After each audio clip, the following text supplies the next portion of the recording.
satellite pictures, etc., which came out, and which we could see the actual position, what was going on in the ground. पूरे nation को China को बोलना पड़ेगा, या तो treaty करो, एग्रीमेंट करो, या boycott. The country must be kept in the picture about what is actually going on. 2020 तक we have not lost one man to Chinese engagement. China और पाकिस्तान एक हो गए हैं और कोई भी युद्ध होगा वो एक से नहीं होगा, दोनों से होगा. तो देश का बहुत बड़ा नुकसान होने वाला है. India is now extremely vulnerable. I don't just have respect for you, I also have love and affection for you. You defend this nation. This nation would not exist without you. साथियों, पूर्वी लद्दाख में जो हुआ उसको लेकर आपने रक्षा मंत्री जी और विदेश मंत्री जी को सुना भी और प्रेजेंटेशन को भी देखा. न वहां कोई हमारी सीमा में घुस आया है, न ही कोई घुसा हुआ है, न ही हमारी कोई पोस्ट किसी दूसरे के कब्जे में है. लद्दाख में हमारे 20 जाबाज शहीद हुए, लेकिन जिन्होंने भारत माता की तरफ आंख उठाकर देखा था, उन्हें वो सबक सिखा कर गए. उनका ये शौर्य, ये बलिदान हमेशा हर भारतीय के मन में अमिट रहेगा.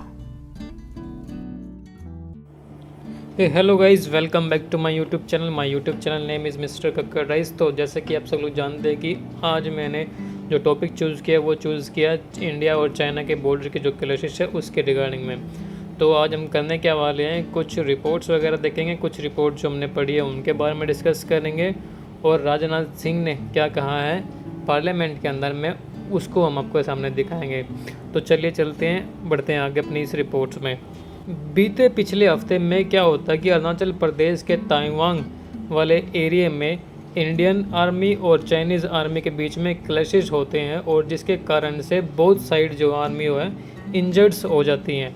जिससे होता यूँ है कि अपने जो इंडियन साइड की आर्मी जो है जिसके 6 जवान जो है वो इंजर्ड हो जाते हैं, ऐसा कि रिसर्च रिपोर्ट ने कहा है. और इसी की रिपोर्ट जो है राजनाथ सिंह ने जो है पार्लियामेंट के अंदर जो है सबमिट की. तो आइए चलिए सुनते हैं पार्लियामेंट में राजनाथ सिंह ने क्या कहा. इस गरिमामयी सदन को अरुणाचल प्रदेश के तवांग सेक्टर में हमारी सीमा पर 9 दिसंबर 2022 को हुई एक घटना के बारे में अवगत कराना चाहूंगा. प्लीज स्टेटमेंट के बीच में नहीं बोलते. नो प्लीज में छुट्टी भी थी. 9 दिसंबर प्लीज प्लीज 9 दिसंबर 2022 को पीएलए ट्रुप्स ने तवांग सेक्टर के यांसे एरिया में लाइन ऑफ एक्चुअल कंट्रोल पर अतिक्रमण कर स्टेटस को एक तरफा बदलने का प्रयास किया. चाइना के इस प्रयास का हमारी सेना ने दृढ़ता के साथ सामना किया है अध्यक्ष महोदय, और इस फेस ऑफ में हाथापाई भी हुई है.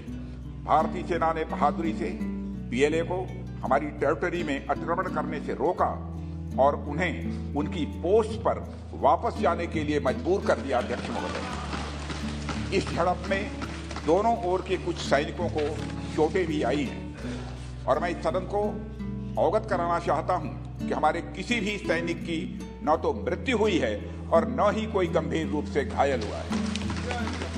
इंडियन मिलिट्री कमांडर्स के टाइमली इंटरवेंशन के कारण पीएलए सोल्जर्स अपनी लोकेशंस पर वापस चले गए अध्यक्ष महोदय, और इस घटना के पश्चात एरिया के लोकल कमांडर ने 11 दिसंबर 2022 को अपने चाइनीज काउंटर पार्ट के साथ स्थापित व्यवस्था के तहत एक फ्लैग मीटिंग की और इस घटना पर चर्चा की. चीनी पक्ष को इस तरह के एक्शन के लिए मना किया गया और सीमा पर शांति बनाए रखने के लिए कहा गया. अब जैसे कि हमने राहुल गांधी, राजनाथ सिंह और प्रधानमंत्री नरेंद्र मोदी की बातें सुनी, उससे ये लगता है कि चाइना ने जो है हमारी ज़मीन जो है लद्दाख रीजन में और अरुणाचल रीजन में ली नहीं है। लेकिन राहुल गांधी जो है बार बार ये संकेत करते हैं कि चाइना जो है हमारी 2000 स्क्वायर किलोमीटर जो है ज़मीन लद्दाख रीजन में लिया है। लेकिन रिसर्च जो मैंने की और देखा कुछ न्यूज़ चैनल में या फिर पता लगाने की कोशिश की, तो कहीं पर भी ये मेंशन नहीं था। बट बार बार राहुल गांधी जो है 2000 स्क्वायर किलोमीटर के रिगार्डिंग में बात करते हैं और इंडिया, पाकिस्तान और चाइना से जो आ रही थ्रेट है उसके बारे में बात करते हैं। अब राहुल गांधी ने न्यू ईयर वाले दिन जो है एक प्रेस कॉन्फ्रेंस की और उस प्रेस कॉन्फ्रेंस में है ये सारी बातें बोली। जब नेशनल लेवल की लीडरशिप स्ट्रेटेजिकली काम नहीं करती है, इंटरनेशनल रिलेशंस में, जियोपॉलिटिक्स में एकदम रिस्पॉन्स आता है। और हमारी सरकार ने जो चाइना का मामला है उसको कंप्लीटली मिसहैंडल कर दिया है, ठीक है। और मैं आपको मेरी थिंकिंग है, देखिए हमारी फॉरेन पॉलिसी का क्या लक्ष्य था और कांग्रेस पार्टी ने सक्सेसफुली क्या किया था कि चाइना को और पाकिस्तान को एक कभी नहीं होने देना है। यह सेंट्रल हमारा कॉन्सेप्ट था, ठीक है। और यह काम हमने बहुत सक्सेसफुली किया। यूपीए 2 तक आज पाकिस्तान और चाइना एक हो गए और यह कोई मामूली बात नहीं है, यह बहुत गहरी बात है, यह डेंजरस बात है, ठीक है। और ये क्यों हुए हैं? क्योंकि हमारी सरकार ने मिसहैंडल किया है, हमारी सरकार ने फॉरेन पॉलिसी को मिसहैंडल कर दिया है और जो ब्रॉड स्ट्रक्चर है फॉरेन पॉलिसी का उसको वो समझे नहीं, ठीक है। अब मैं कह रहा हूं कि ये दो एक हो गए हैं, अब रिस्क है और कहीं ना कहीं ये कुछ ना कुछ करेंगे। और पहला कदम इन्होंने डोकलाम में लिया और दूसरा कदम इन्होंने लद्दाख में लिया। मेरे लिए, मेरी व्यू पॉइंट से ये प्रिपरेशन है। अगर नहीं है तो बहुत अच्छा, मगर मुझे लग रहा है कि ये प्रिपरेशन कर रहे हैं। और मैं सरकार को कह रहा हूं कि it is not if, it is when. Meaning अब आपको पूरी प्रिपरेशन करनी है और उस प्रिपरेशन में 2-3 चीजों की जरूरत है। सबसे पहले आपको सेना, वायुसेना, नेवी, जो भी हमारे स्ट्रक्चर्स हैं उनकी बात सुननी है। वो क्या कह रहे हैं उनकी बात सुननी है, उसकी रिस्पेक्ट करनी है। इसका मतलब जो आप पॉलिटिकल यूज कर रहे हो उसको आपको बंद करना पड़ेगा एकदम, ठीक है। दूसरी बात, अब हमने सब लीडर्स की जो है बातें सुनी, जो गवर्नमेंट चला रहे हैं उनकी बातें सुनी और जो अपोजिशंस में हैं उनकी बातें सुनी, लेकिन कहीं से ये क्लैरिफाई नहीं हो पाया कि क्या वाकई में चाइना ने जो है इंडिया की ज़मीन ली है किसी भी बॉर्डर एरिया के अंदर में।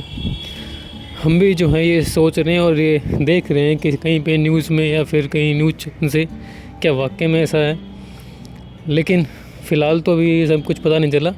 लेकिन ये एपिसोड नंबर 1 था चाइना के रिगार्डिंग में, हम लोग एपिसोड नंबर 2 भी बनाएंगे बहुत जल्दी। तो जुड़े रहिए हमारे साथ में for further updates towards the China and Pakistan. Thank you so much, bye bye.